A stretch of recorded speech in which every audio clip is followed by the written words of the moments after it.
Wow, what a trailblazer you are.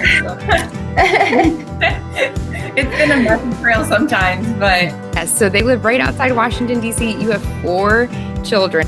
On top of that, you have goats, which is amazing. So not only do you keep children alive and serve in ministry, you keep goats alive. Sounds great.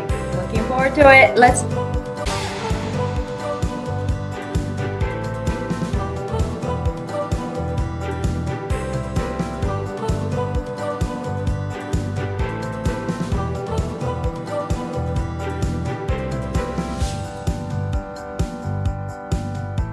Hey friends, welcome to the season 2 of Grow Together. I'm so excited to start this journey with you as we're going to explore so many topics about ministry, because I know that whoever is listening right now and watching this video, I know you're in a different season, very unique season, but all in all, we get to share this journey together in Christ. So today I am going to be introducing to you my very first co-host of Grow Together. Last episode, we kind of introduced to you my whole team. So today is the very first of that. So why don't you come up? Anna, where are you?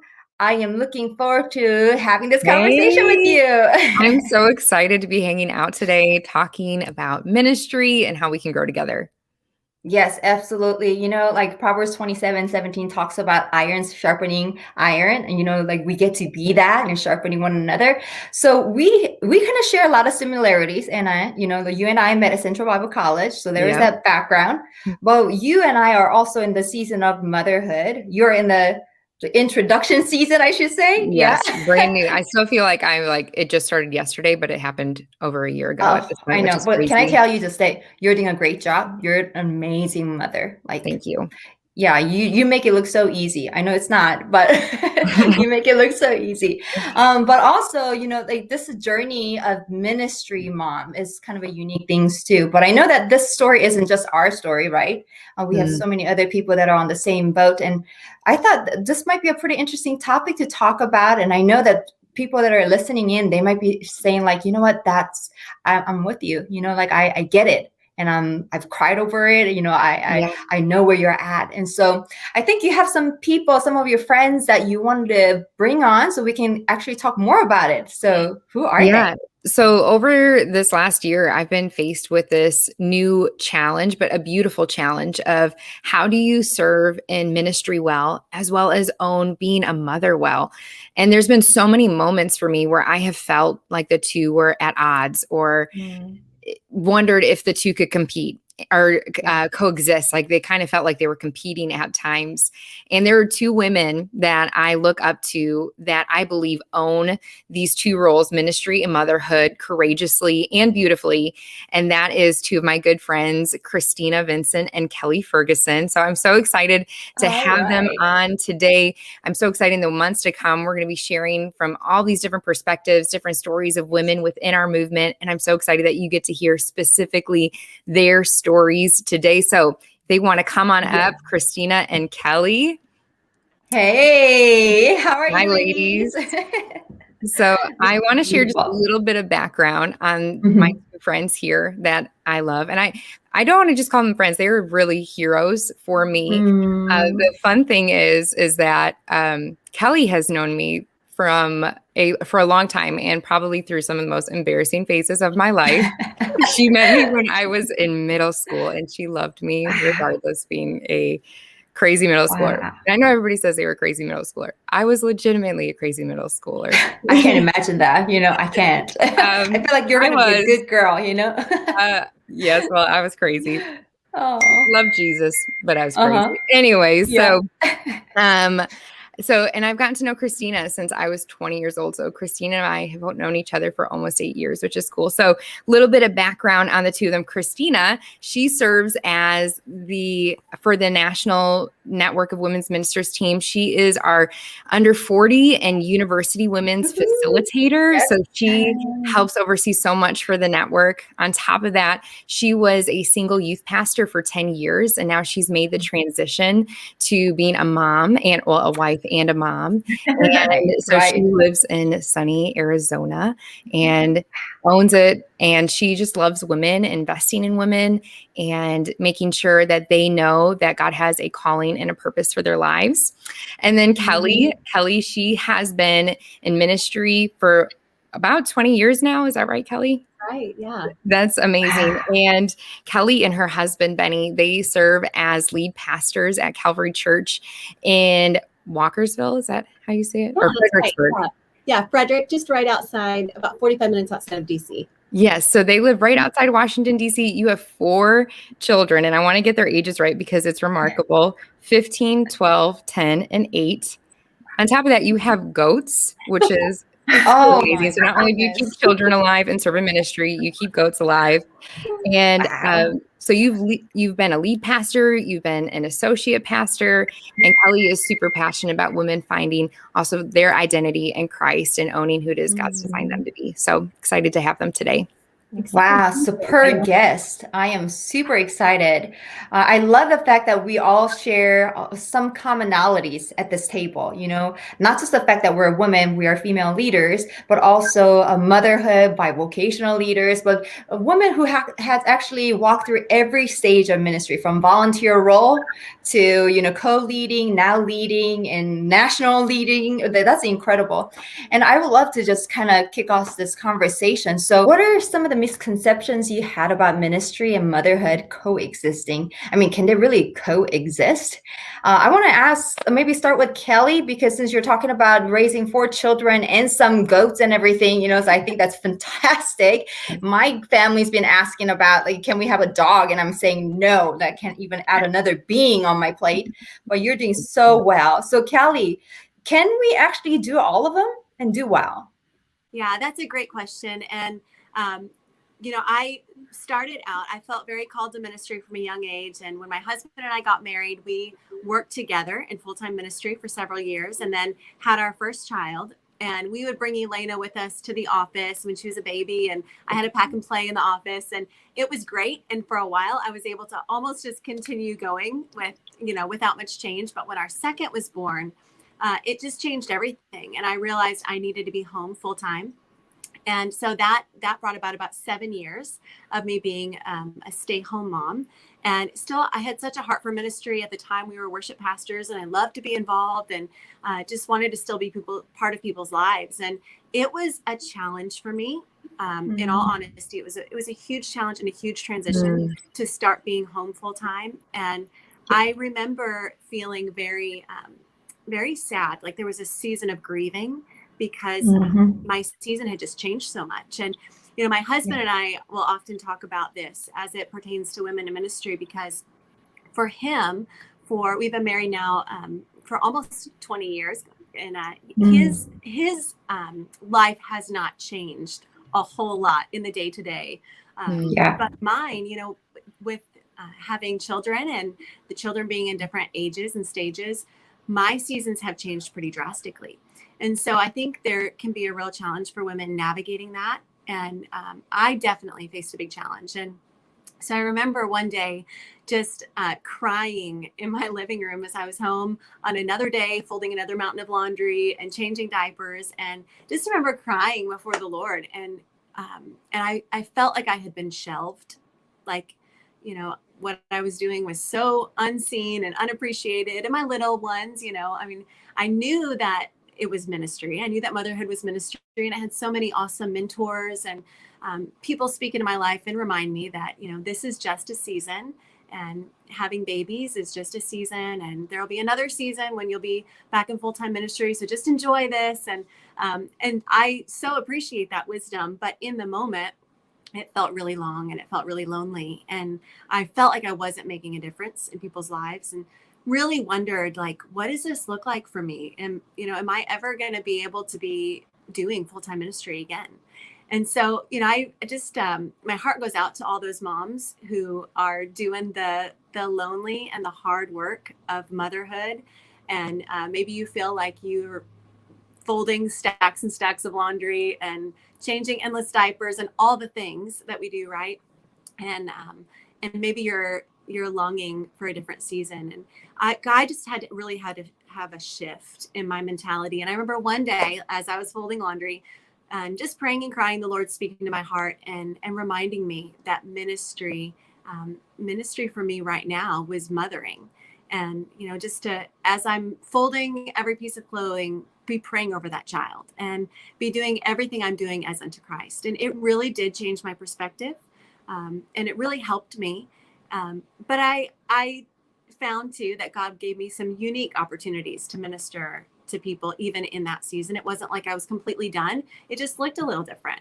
So, yeah, I think they can coexist. That's so good, Kelli. Thank you for sharing. That's a good point. So And real. Yeah, and I feel that, feeling feels shelved. You said, I really like the term that you used that because, I think we all felt that way at one point and feeling useless. But now looking back, you weren't useless, but in that moment. And then so for you to share that, I think we feel validated to know that it's okay to feel that way. We've all felt that way, but there's another season and you can still thrive in that season as well. Love it. Thank you, Kelli, for your honesty. Appreciate it. Yeah, that's so good. So with that, Christina, I guess what challenges have you personally faced as you've navigated being a mother and serving faithfully in ministry?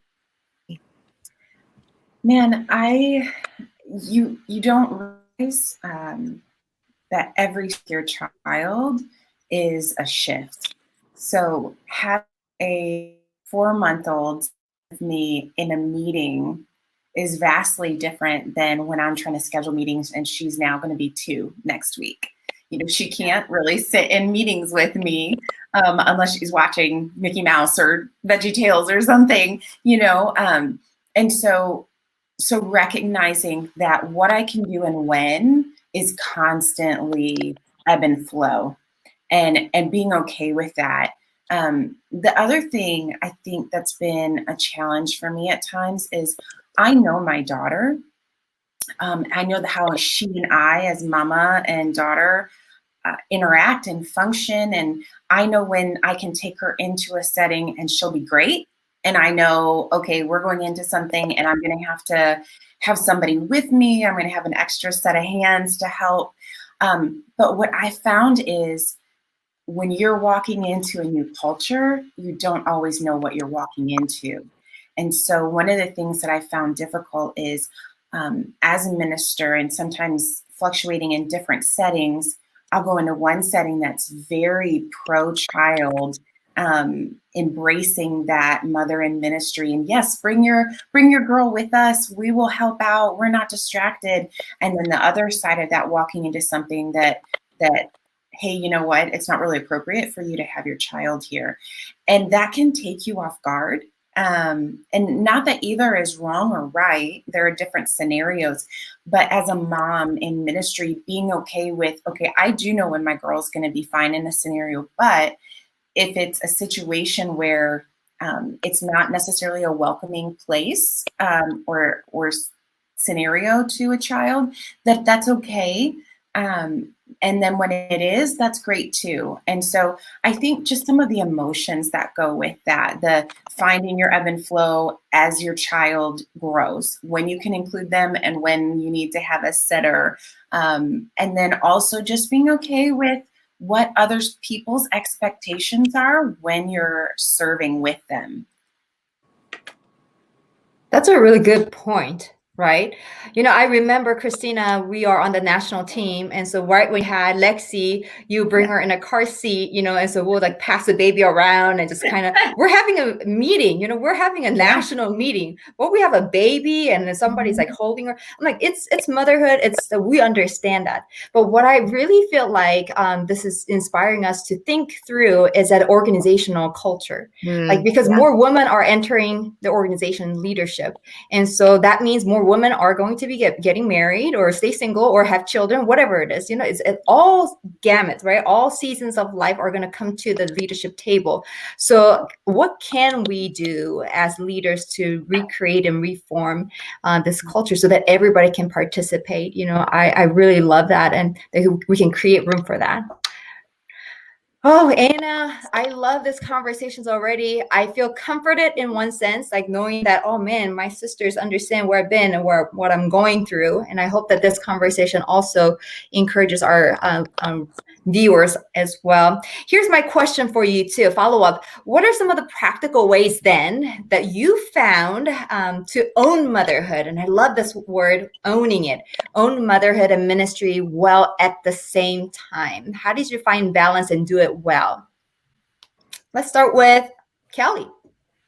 Yeah, I love that question. It's now that we're in senior leadership at our church, there are things that we can do that maybe I wouldn't be able to do or implement other places that we've served. And so I really am passionate about seeing women walk in their ministry calling.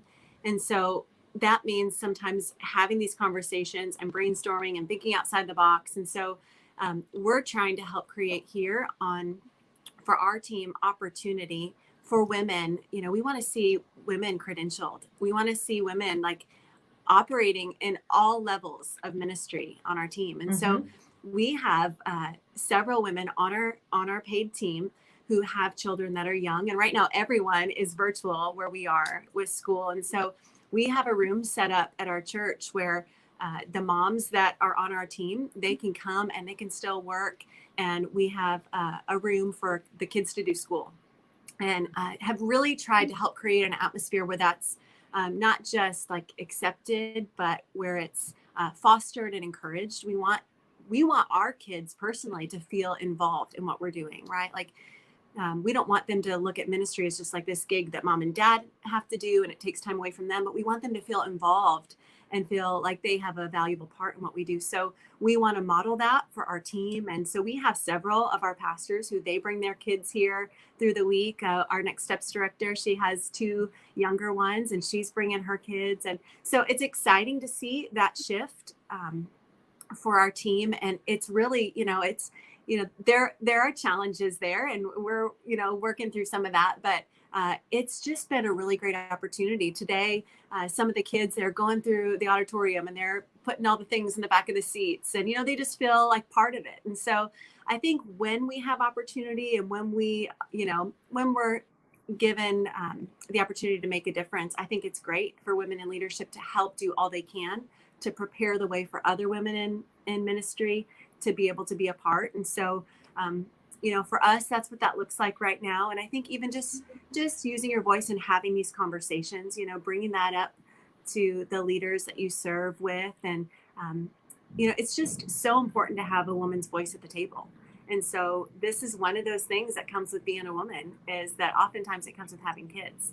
And so how can we celebrate that and not make it, like in the negative column when we're hiring someone that they have kids? I just think that there's so much value that women bring to the table in leadership. And so we have to be creative in making it possible for them to be part of the team.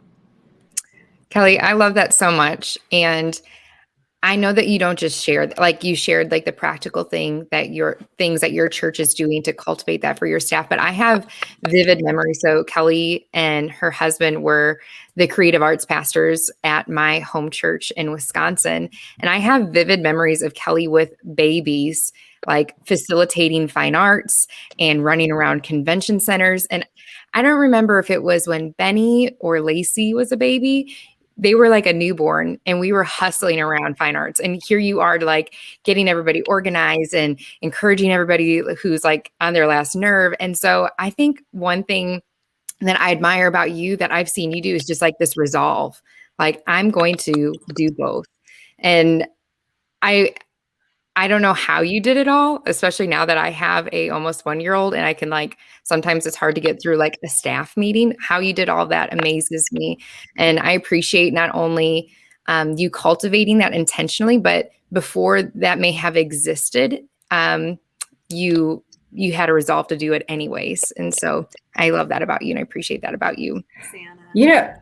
As I'm observing your relationships, I'm also observing how important it is to model motherhood and ministry leadership. Because Anna, you saw Kelli and how she was doing, and you said, I don't know how you did it, but she did it. And what it does to you is that, well, you can get married, I can be married and have kids, and I can still do ministry because Kelli's doing it. It's not an option for you to not do it, right? Because she's doing it so well. And so I love it how Kelli models it, normalizes ministry leadership while being a mother, and it gives you the opportunity to say, okay, I'm going to continue doing it. So great picture right here, Anna and Kelli. Thank you for doing that, both of you.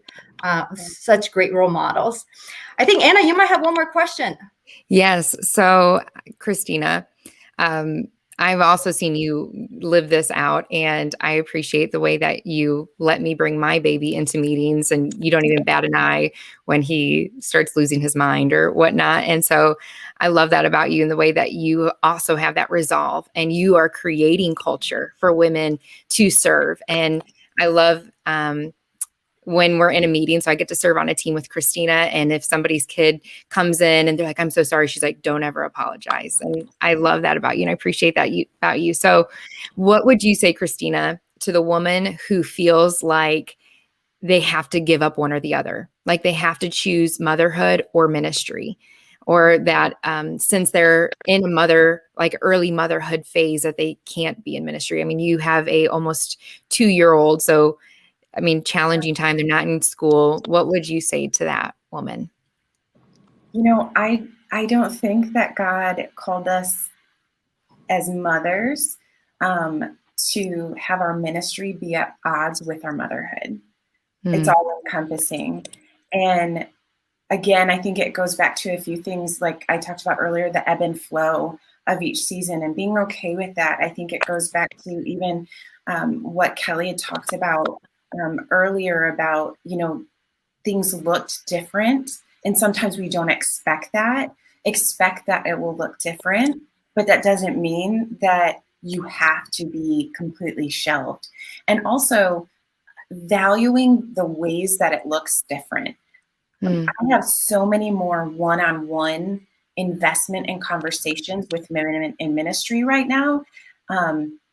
But I'm not consistently preaching from a platform, you know, and I love to preach, but my ministry looks different, and that's okay. But I think for someone who feels like, well, I have to choose one or the other, I think there's also making sure that your spouse is on the same page. My husband is my greatest champion, and I am on this call right now because he's got baby girl, you know? So, and we are blessed in that we can shift our schedules around for each other to do ministry.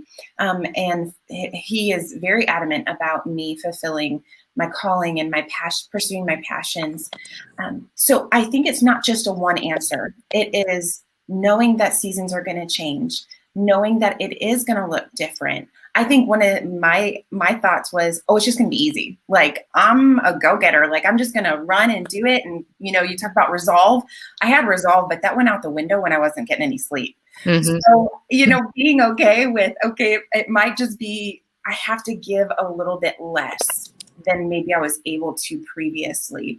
And then I think something that's so important, that's been just such a blessing to me, is having other mamas in my life who are in the same stage of life, and whether they're in ministry or not, because being a mom is being a mom. And getting to talk with them. I have a text thread with some mamas, and we talk about all kinds of crazy things that happen with kids. And it's encouraging because it's very easy to feel like you're alone and you are the only one. So whether you feel shelved or whether you feel like I can't do this motherhood thing, to hear other people's voices of encouragement has been huge in me being able to facilitate both motherhood and being a minister. So, and then my last thing is this, that the Lord has really just written on my heart. I do what's best for my daughter. And the kingdom and the ministries that I'm called to are blessed because of it. Wow. That's so good. That's so good. Thank you for sharing that. So much wisdom there. I think one thing that you said, and that Kelli alluded to earlier as well, is that I think we have, and even this is where I've struggled the last year, is that I want the same kind of results I once had.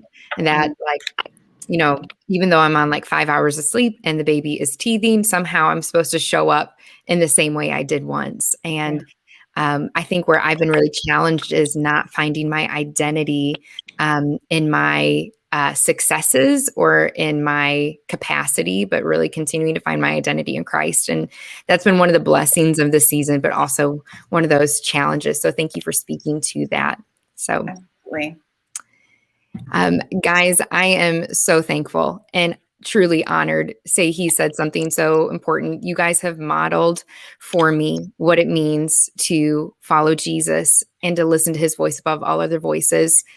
I'm so thankful that you guys have paved the way for me and for the many women who are to come.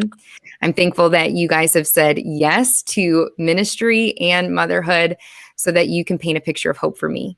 And so personally, I want to say thank you so much. And it was so much fun having this conversation. And I know that those who are watching and listening to this conversation today, that they too are going to be encouraged and blessed by your words and by your experiences. Thank you so much, Anna, for bringing your amazing friends. So enriching. Oh, it was so much fun. Thank you for letting us have this conversation today. Yes, Kelli and Christina, do you have one final words of wisdom to our friends that are listening and growing old with you and growing together with you?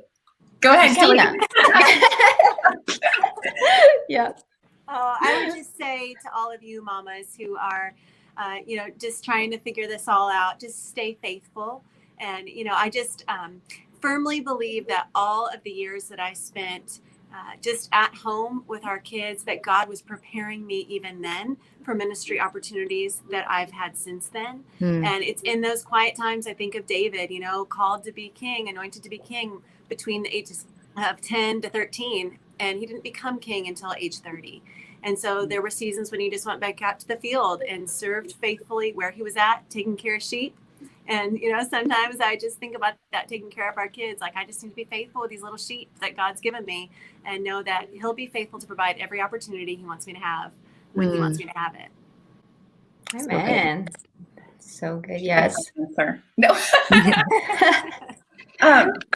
Just jump in and be okay with it getting messy and looking messy and figuring it out along the way and going to meetings with spit up on your shirt and just showing up where you can and when you can, and keeping Jesus the center of it all, having those moments where you're in your bedroom crying, folding laundry, but also enjoying sweet moments with your baby and knowing that the Lord sees, the Lord blesses 100-fold, and that they are our greatest ministry. And God will open the doors. He's the one that's placed the desires of our heart to serve his kingdom with the giftings and the skills that we have. And we may not feel like in every season we're engaging those, but they're being honed, they're being sharpened, and the Lord will open doors that no man can shut. That's so powerful. Christina, I think you have a lot to speak into because now you're speaking as a mom of a little child, but you've been a single minister for a long, long time. And so I think you're hearing what you couldn't do or could do as a single minister. And now as a mom, you're also hearing another side of what you can do or cannot do, but you're just finding the balance in both worlds. Wow, what a trailblazer you are. So. It's been a messy trail sometimes, but having the network of women ministers, even just to run alongside, has been phenomenal. Yeah, absolutely. Amen to that. Anna, I have a quote that I would like to share from this book, if that's okay. Yeah, absolutely. It comes from page 126, and maybe it will be a final thought for us. Emboldened women aren't empowered because of their age, gender, marital status, or parenting status, but because of spirit-filled and courageous co-laborers in Christ who open doors for, include, and come alongside other sisters. So I hope that this will be a good reminder for all of us, not just, among us sisters, we come alongside together, but brothers out there, we want you, we need you, and you need us. So let's do this together. Well, Anna, Christina, Kelli, I love you, sisters. Thank you for choosing to grow with us and with the network of ministers. For the rest of you, follow us on social media at AG Women Ministers, and we'll come back with more stories and more faces, and let's collect new friends together. God bless you, everybody. Bye. Bye.